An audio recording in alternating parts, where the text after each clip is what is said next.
Today felt wrong the second I opened my eyes. No thunder outside. No smell of smoke. Just a quiet kind of wrong that makes you check your phone before you even sit up. I live alone in a third-floor walk-up over a barbershop on Lorraine Avenue, west side of Cleveland.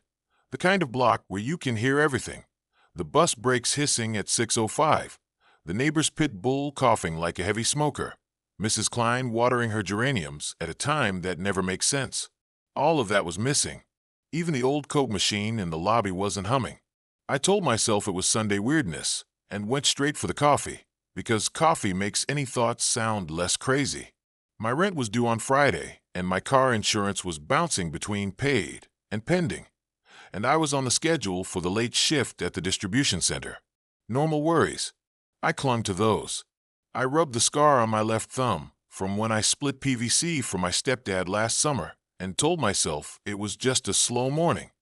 From the window, Lorraine looked paused. There was a military van across the street by the closed laundromat, a beige box with no markings, and two guys inside pretending they weren't staring at the empty intersection. At the bus stop, a guy in a Browns hoodie kept wiping his mouth with the back of his hand, like he couldn't get rid of a taste. 2 doors down, the guy who usually sells bootleg DVDs was hosing off the sidewalk with a focused kind of anger, pushing pink water into the gutter. I made a lazy guess about somebody's dog and raw meat, then realized it looked like blood when it thins out that way. I set my coffee down without drinking it. The pit bull, Chewy, coughed again downstairs and then choked on it, and then went silent long enough for me to stare at the ceiling and picture it lying on its side, eyes open at the wrong angle. I thought about knocking on my neighbor's door, but my brain decided that would make me weird, so I didn't. At 9:12, my phone buzzed with a county alert that looked like the ones for storms. It was garbled, the kind of thing you screenshot for a group chat, emergency ALE, and then nothing, like a half-cent thought. I did take a screenshot. I was halfway through sending it to our late shift thread, me, Jordan, 2 guys we call Beard and Tiny, when the message failed. Message not delivered. I tried again. Same. Group FaceTime hung at connecting. I walked to the corner of the living room, where the service bars usually fill and like they're proud of themselves, and tried another call. Click, silence. A single beep like a toy running out of batteries. When I switched to 911, I got hold music that sounded like a grocery store aisle. Your call is important to us. And then nothing. The radio in the kitchen is one of those big emergency ones my mom insists everyone should own. I cranked it and spun the dial. Sports talk, then a preacher's voice, then a news guy I recognized talking too fast. Isolated incidents, no cause for panic, guidance forthcoming. A woman cut him off, arguing about whether to use the word containment on air. Clips rolled. A grocery manager in Akron asked people to stop ripping open raw chicken packages and leaving them in the cereal aisle. A nurse in Parma said, very calmly, that she needed more body bags. The signal hissed and broke and came back, and I just stood there with my hand on the counter and my toes getting cold because I hadn't put socks on. I kept telling myself to sit down and drink my coffee. I didn't. On the landing outside my door, Mr. Patel's grandson, Avi, who is 7 and always sticky with popsicle, sat on the top step with his helmet on, staring at nothing. You okay, buddy? I asked, and he turned like he liked the sound of my voice but hadn't understood a word. His bottom lip had a small red line on it where he'd been biting.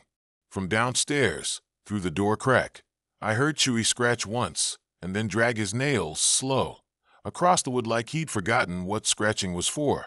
I backed into my apartment and locked the deadbolt without thinking, then unlocked it because I told myself I was overreacting, then locked it again because my hand decided we weren't playing that game. At 10:03, the news app on my phone pushed 2 updates in a row. The first said minor chemical release in Lake County. Stay indoors if symptomatic. The second said no chemical release in Lake County. Earlier alert sent in error. I laughed out loud in a way that didn't sound like me. Jordan finally texted back a single word, driving, and a location. Moving west on I-90. She works same shift, sometimes stays at my place, sometimes doesn't, depending on how we feel about each other that week. You good? I typed, and 3 dots popped up, then vanished. I sent a thumbs up because she hates paragraphs when she's driving. Another alert buzzed, cellular capacity limited, use texts only, which felt like telling people to whisper in a fire. I needed normal, so I decided to do the least heroic, most domestic thing. Take out the trash. The bag had a smell I kept blaming on the onion I threw away, instead of admitting it was raw chicken I'd left too long in the fridge. On the stairwell, the air had that thick, humid weight old buildings get when the boiler is confused. Second floor, I passed Mrs. Klein's door, which was propped open with a phone book like it was 1998, and saw a little trail of pink fingerprints on the inside knob. Mrs. Klein. I called. She didn't answer, but her TV was on loud, and the same news guy was arguing about containment. In the lobby, the Coke machine stood dark. Through the glass front door, I could see the military van again, now idling, with one of the guys on his phone and the other writing something on his hand. The DVD guy was gone. The sidewalk was clean, too clean. The kind of clean you get when you wash one story away and leave a different one glistening. I pushed out the door, set the trash by the cans, and looked both ways like a kid, because the street felt like it deserved that. The Browns hoodie guy was closer now, eyes wet, lower lip trembling. "You got water?" he asked. I nodded and lied. "Upstairs," because everything in me said no to inviting him up. He rubbed his mouth again, harder, and I saw now it wasn't spit. His gums were leaking, slow and sticky. He saw me see that, and he lifted his hoodie sleeve to show a wristband for MetroHealth and laughed in a way that hurt my stomach. "They sent me home, man." Said drink Gatorade. Every instinct to be helpful collided with the smell coming off him, sweet and metallic, and I think I took the smallest step back anyone has ever taken. I said, "Hold on," and reached for the door, and that's when the van's passenger door opened. The guy who stepped out wore a generic tactical uniform, not the crisp kind you see on recruiting posters, wrinkled knees, salt stains, a smear on his cheek. He didn't look at me. He looked at the Browns hoodie guy with a face I recognized from working in shipping. The look you give a pallet that's already falling and you're just deciding which way to jump. "Sir," he said gently, "you need to sit." The hoodie guy wobbled and said, "My teeth itch." And then he did something I don't know how to explain without sounding like I'm trying to be dramatic. He chewed down on his own lip the way you would on a piece of jerky, with intent. The uniform guy flinched. He didn't move to help. He turned his head and talked into the air like he had an earpiece, but I didn't see one. I grabbed the door and pulled it closed. I stood there with my palm flat against the glass, breathing like I'd just run. Upstairs, I put the chain on my door for the first time since moving in. I told myself I'd laugh about that later. I texted Jordan, "Please don't stop for gas." She sent back a photo from the freeway. Brake lights to the horizon. In the corner of the photo, her air freshener, a tiny plastic peach, hung crooked. I wanted to tell her I loved her, but that's not our shape. So I typed "be smart" and stared at it and deleted it and said "I'm here." At 11:17, the radio finally said the thing out loud. "Emergency alert. Block all doors before midnight." The woman who'd argued about containment read it with the voice of someone who practiced in the mirror and knew this would be replayed. She said it again, slower. She listed points like a recipe. Stay indoors. Block external doors with heavy furniture. Use screws, not tape. Avoid mirrors and reflective surfaces after dark. Do not admit anyone exhibiting hemorrhagic oral symptoms. Do not engage in conversation with individuals you know who appear altered. When she said that last part, the man cut in with a story about how wording like that causes panic. They argued on air again, and the signal fizzed, and I smacked the radio like that would help. I'm not a prepper. I own one toolbox because I used to date a woman who said a grown man should be able to hang a shelf. But I work in a building stuffed with shelves and pallets and shrink wrap, and I know what weight does and how pressure finds seams, so the instructions made sense. I pulled the dresser from the bedroom and angled it against the door. The first push made me feel big and strong. The second made me feel stupid because the dresser was light and my door opened inward, and I was sweating over a thing that wouldn't actually stop anything. I unscrewed the coat rack, set the screws in a little cereal bowl, and found the 2 extra deadbolts I never installed when I moved in. I don't own a drill. I own a multi-tool with a stubby screwdriver. I went to work like a raccoon with a Rubik's Cube. No grace, just stubbornness. By the second screw my hand cramped, and I cursed out loud and laughed because I sounded like my stepdad. I called my mom. Straight to voicemail. I left a message with too many words, talking about the coffee and the van and the radio like those details would keep her safe. I told her to push the china cabinet in front of the back door because it weighs a ton, and Dad always hated it, which made her like it more. I told her I'd come if I had to. And then I told her I wouldn't because I'd listened to the radio and I was going to be smart. That's when Avi knocked. 3 little soft taps, and then his helmet clunked against the door by accident. "Mr. Nate," he said. I opened the door with the chain on, and he looked up with his whole face. That big-eyed kid trust. "Grandma's phone doesn't work." He meant Mrs. Patel. His grandma lives across the hall. "Can you make it work?" Behind him, Chewy's door was cracked an inch, and the smell coming out of there was like open pennies. "Stay with me," I told him. I unhooked the chain and pulled him in and locked it again and instantly wished I could take those seconds back and play them safer. I sat him on the couch and handed him the TV, remote like that was a solution. On the news, a doctor with a tired bun and a perfect part explained the gum thing.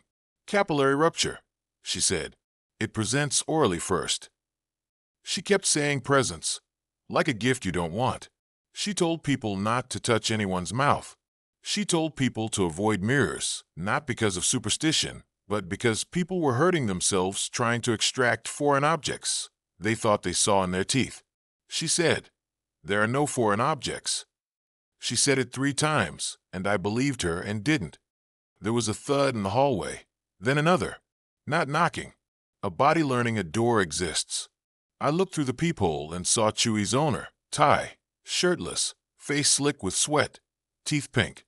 He leaned his forehead against my door and whispered to the wood, "It's too loud."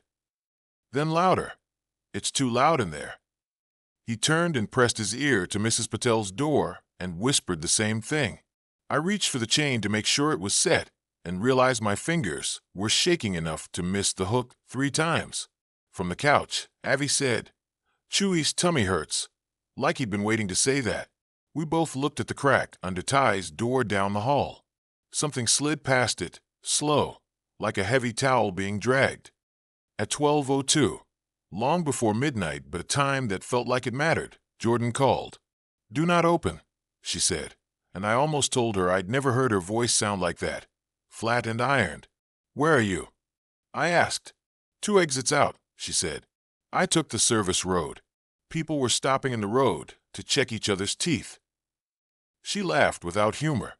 "I'm not kidding. They made a line like a church thing." Another thud in the hall. The radio voice said the phrase again like a drumbeat. "Emergency alert. Block all doors before midnight." I turned the volume down, and it didn't make me feel better. "I'm in the stairwell," Jordan said. "I'm coming up." Something in me wanted to say yes before the sentence finished, but my mouth did the math without asking me. Avoid mirrors, avoid altered, block doors, do not admit. I didn't want to put her on the list of rules. I wanted to throw the door open and let her be the reason the noise in my head stopped. "Not twice like a pizza guy," I said, "because we have a dumb joke about that." She didn't answer. Her call dropped. A sharp knock rattled the chain. Too hard for our joke. "Nate," she said, her voice, but too fast and too high, like she just sprinted. "Open now." I looked through the peephole and saw my own reflection for a second. Warped glass, sweaty face. A man I believe, or not depending on the day. And then I saw Jordan's hair. The short brown cut she swears looks bad even though it never does. And her hand flat on my door, fingers splayed. "Say the thing," I said, and my voice cracked. "I'm not doing bit," she snapped. "Let me in." Behind her, down the stairs, Ty laughed. I didn't want to look at him again, but I did, and he was licking his upper teeth with a bright red tongue like he had peanut butter stuck there. From the couch, Avi whispered, "Pizza, pizza." So soft I almost didn't hear it. "Not twice like a pizza guy," I said again, louder, like maybe I could trap normal in the words. Silence. Then 2 knocks. Too perfect. The tiny hairs on my forearms tried to stand up and had nowhere to go. Jordan leaned close to the peephole. Her eyes were wet and glassy, Her gums looked normal from that angle. The chain was between my fingers before I decided anything. I felt the cold metal, and I waited for my gut to tell me yes or no. The radio kept talking in the background about screws and furniture, and down the hall Mrs. Klein's TV praised a miracle mop over disaster footage, and Ty pressed his ear to my door again and said, soft as a prayer, "It's too loud." I slid the chain off. I cracked the door. I kept my foot behind it like a wedge, because some dumb safety video I watched once stuck in my muscles. Jordan put her shoulder into the gap. Not a push, more like a fall. Her breath hit my face, gasoline and wintergreen gum. "Inside," I said, and she was, and I threw the chain back and spun the deadbolt and shoved the dresser even though it wasn't going to do a thing, and she collapsed on the floor and laughed once, and then pressed her hand to her mouth, like she shouldn't have done that. She looked at Avi. "Hey, buddy," she said, gentle, like a different person took the wheel. He didn't answer. He stared at the door. "Show me," I said before I even knew what I meant, and she lowered her hand a little slow. Her lips were pale. Her gums were fine. Pink. The relief made me dizzy enough to grab the wall. "I'm okay," she said. Then, like she'd been keeping a second sentence behind that one, she added, "Don't look at my eyes in the dark." I blinked. "What?" She shook her head. "Later." She swallowed and winced like it hurt. "You have screws?" she asked. "And a broom handle?" I loved her for that question because it sent my brain back to the part of the world I know. Threads per inch, leverage, door frames. I nodded and pointed to the cereal bowl of hardware like I was proud of it. She crawled to it on her knees like we were camping, grabbed a Phillips, and started talking about angles and studs like she'd been waiting to talk about anything normal. We braced the handle across the door with 2L brackets, ugly as sin but solid enough to feel like a decision. We pulled the fridge forward to block the kitchen window because the radio said heavy furniture and my arms wanted something to do. We slid the sofa against the air conditioner unit and jammed a chair under the knob because every little thing felt like a prayer. When we finished, the apartment looked like a storage unit. The clock on the stove blinked 12:28 because the power had flickered at some point, and I hadn't noticed. I turned off every light except the one over the stove, because the radio kept saying after dark like it meant something more than a time. We stood there sweaty and wide-eyed and not saying the big thing out loud. Jordan leaned against the counter and finally let her shoulders sag. "It's everywhere," she said. People were leaving their cars with the doors open. They kept checking their mouths and their side mirrors, and then they'd just keep staring, like they were waiting for the mirror to say something back. I thought about the line from the radio, "Avoid reflective surfaces," and I reached for the magnet that holds my only decent knife on the wall and used it to tilt the microwave door so it faced the cabinet instead of the room. It felt superstitious and mechanical at the same time. Outside, somewhere on Lorraine, a siren started. Not the usual rise and fall, but a steady tone, like a single note held by a patient person. The radio voice said the sentence again like a teacher at the chalkboard. "Emergency alert. Block all doors before midnight." I looked at the chain and the screws and the stupid dresser in my hands, and I knew two things at once that didn't fit. We had done everything we could, and it wasn't enough.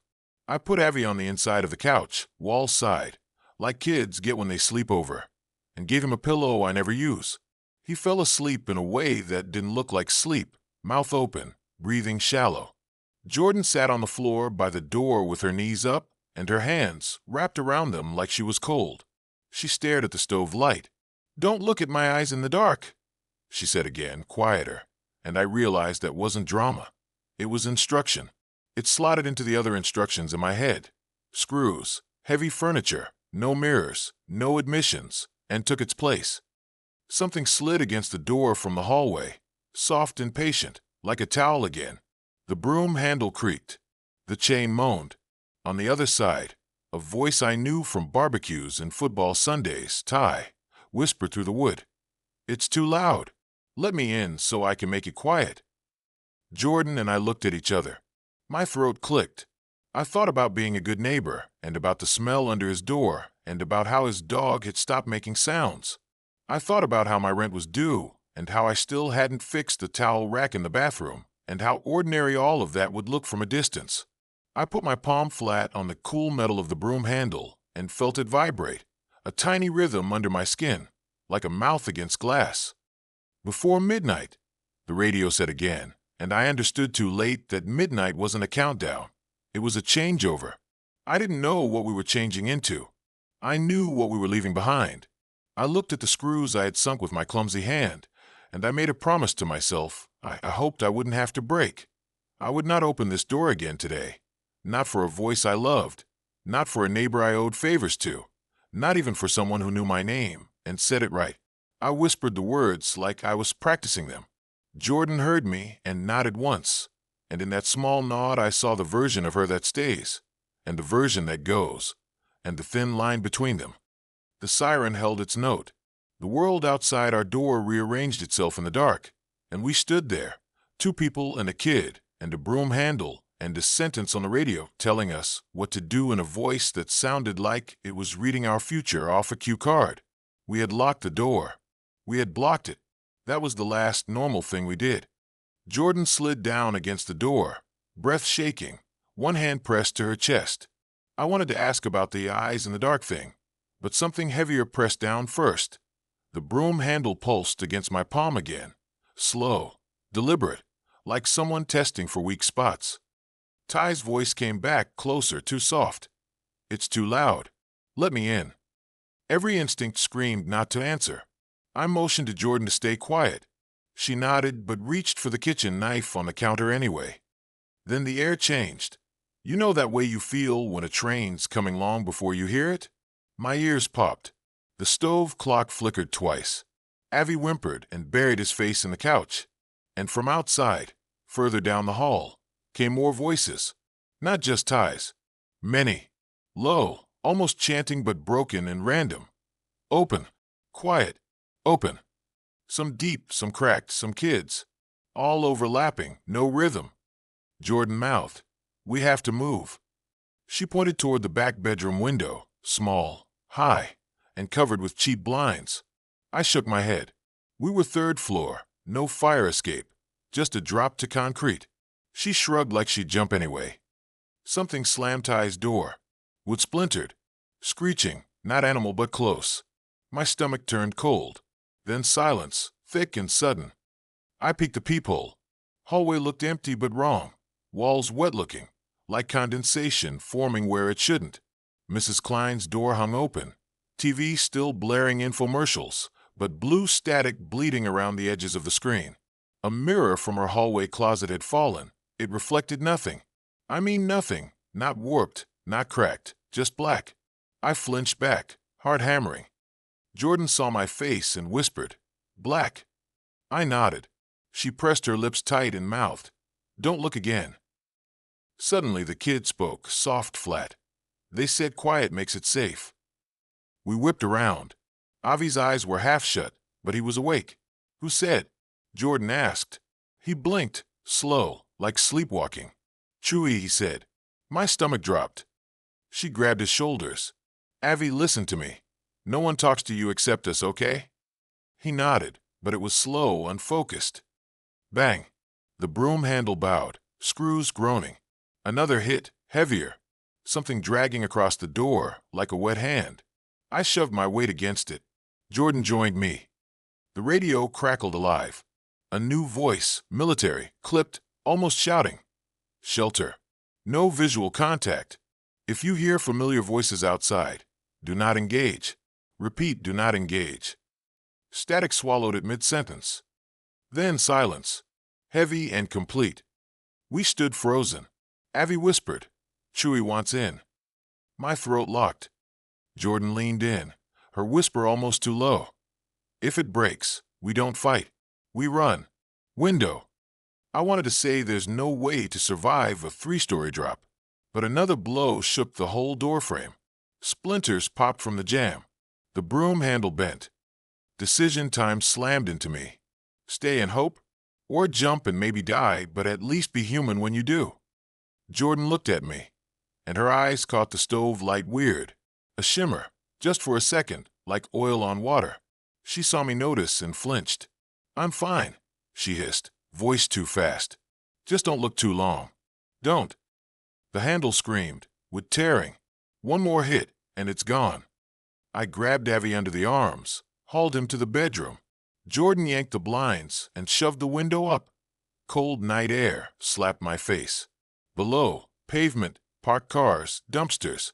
Death or broken bones. Pick one. We tied sheets. Classic cartoon escape, knowing it wouldn't hold weight. Jordan shoved Avi through first. He slid awkwardly, dropped last 6 feet, but landed on his knees and popped up, alive. Jordan next. She swung out, legs kicking, then fell the last few feet and screamed when she hit. Ankle bad, but she rolled away, biting it back. I turned as the broom handle snapped behind me. Door opening. Slow. I didn't wait to see. I climbed, swung, dropped. Pain shot up my side, but adrenaline made me bounce. Jordan grabbed my arm. We ran limping into the alley, Avi between us. Behind us, my apartment door finished breaking. Something stepped out.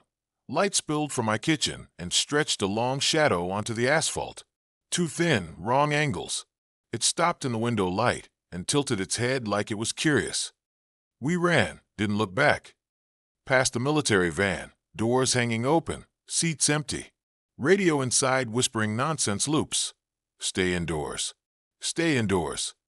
Past the gas station where figures stood frozen, staring at their own reflections in the dark pumps.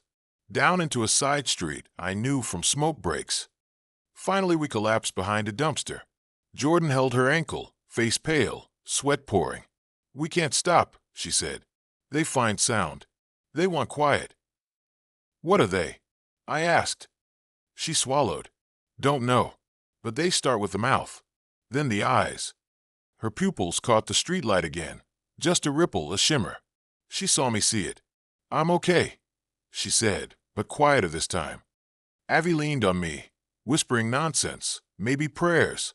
Sirens wailed somewhere distant, not cops. Just that single-held note again, climbing and climbing. I looked back down the alley. My apartment window glowed faint, like a lantern.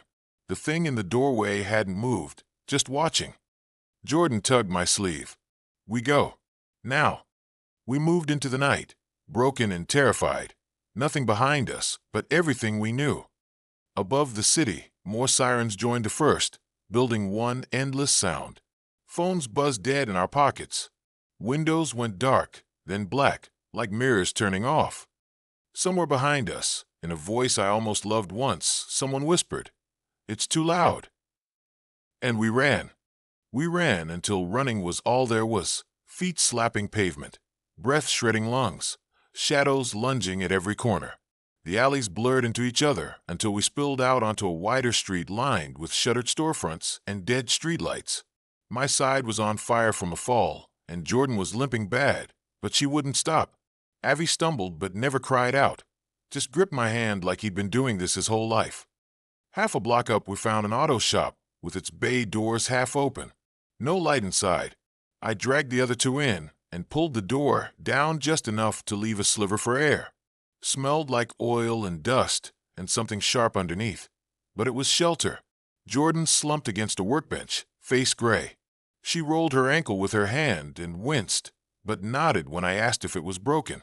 "Just bad," she said through teeth. Avi curled up under an old tarp without asking. Some survival instinct way older than 7. I found a heavy socket wrench, the closest thing to a weapon. Jordan grabbed a crowbar. We listened. Outside, the single-tone siren held, but under it came other sounds, footsteps? No. Scraping? Not quite. More like cloth dragged over concrete. A shuffle and stop pattern that made my teeth hurt. "Your eyes," I whispered. She turned toward me too fast, and I flinched before I could stop myself. Her pupils were blown wide, almost swallowing the brown. She looked down, ashamed. It's not like them. Yet. The word hung there. Yet. What happened out there? I asked. She shook her head. One of them grabbed me, just brushed me. It was like static in my head, like something sliding behind my eyes. But I'm still me. For now. I wanted to argue, to say she was fine, but the shimmer I'd seen said otherwise. I swallowed it down and focused on Avi. He was shaking silently, still under the tarp, eyes too big. "Hey, buddy," I said gently. "We're safe for now." He didn't answer. He looked at me like he didn't believe anyone anymore. My phone vibrated against my leg, and I nearly jumped out of my skin. No number, just an alert that shouldn't have come through dead service. Stay away from windows. Sound attracts. Block doors. No mirrors. It pulsed twice, then vanished. Jordan's phone lit up too. Same message. She stared at it, then looked at the grease-smeared glass bay door. The sliver we'd left for air suddenly felt like a scream. We pulled a tired jack and some busted cabinets to seal the gap. The moment the light disappeared, the air inside changed. Not colder exactly, thicker, heavier. Our own breathing sounded too loud. Avi whispered. They said quiet. Jordan froze mid-shove. "Who?" I asked. He pointed at the dark like it had a name. "Them." Something brushed the outside of the bay door. Faint metal-on-metal screech. Then a low chuckle. Ty's chuckle, or what used to be Ty's. Too loud. The voice sang softly. My heart nearly broke through my ribs. Jordan put a finger to her lips, eyes huge. We went dead silent. Minutes crawled. Then more footsteps outside. Irregular, some quick, some dragging. A whisper chorus rose. "Open. Quiet. Join." Each word came from a different direction. Some high like kids, some guttural. My skin crawled. Jordan mouthed, "We can't stay." She pointed toward the back of the shop. A steel service door with an exit sign. Might lead to the alley behind. Might lead straight to worse. We moved slow. Avi's small hand stayed glued to mine. Jordan eased the exit open an inch. Night air seeped in, cool and damp. No sound out back. She slipped through first, crowbar raised. I shoved Avi after her, then turned back, just long enough to see the bay door bow inward once, hard enough to buckle the jack. Something hit it again, deliberate. A wet voice whispered, "Nate." It knew my name. I didn't think. I slammed the exit. We bolted into another narrow alley. This one opened toward the river. Docks, warehouses, rusting cranes, dead zone. Better than voices. We followed the river until the siren finally cracked into silence. The quiet was worse. Every splash and drip turned weapon. We huddled beneath a loading ramp, shaking, staring at black water sliding past. Jordan's breathing was ragged. Her eyes glinted now without light. She noticed me noticing and whispered, "I'm still here." I nodded but felt something crumble inside. We couldn't go back, couldn't call anyone, couldn't trust what we saw. But we were alive. Up on the bank, dark figures moved along the skyline, slow, halting, like people learning how to walk. Some stopped and turned their heads toward us, though we'd made no sound. Just turned and stared, perfectly still. Jordan reached for my hand, squeezed hard. "We keep moving," she said, voice hoarse but steady. "Before they figure out we're here." Avi finally spoke, soft and strange. "Midnight's done. It's different now." We looked at him, but he just stared out at the black river like he'd accepted something we hadn't. We started walking, keeping low, silent but for the scuff of shoes. The city behind us groaned, metal and glass and voices too broken to be human, but too close not to be. Every window we passed was black, not just dark but void. Every reflective surface dead. The rules had changed. Midnight wasn't a deadline. It was the beginning of whatever this was. And somewhere behind us, in the distance, one clear voice, ties, or something wearing ties, floated on the night. Too loud. We didn't look back. We just walked,